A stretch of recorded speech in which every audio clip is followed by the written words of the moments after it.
is the past tense of the verb 病む which means to get sick. For example, 心を病む心を病んだ Yanda is the past tense of the verb 病む which means to stop.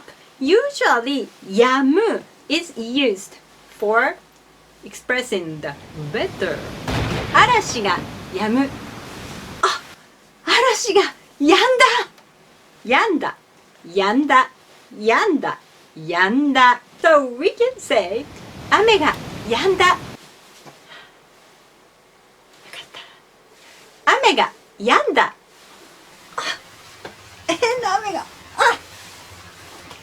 助けて And about the tail form of 止むI mean 病んでいる病んでる When we use 病んでる without an object usually that means mental sickness or sometimes psycho or creepy or kind of thing あの人ってなんか病んでるよね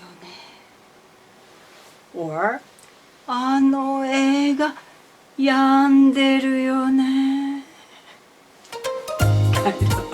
Don't worry about it too much. This is just an example for the Japanese speech accent. Good luck with your studies.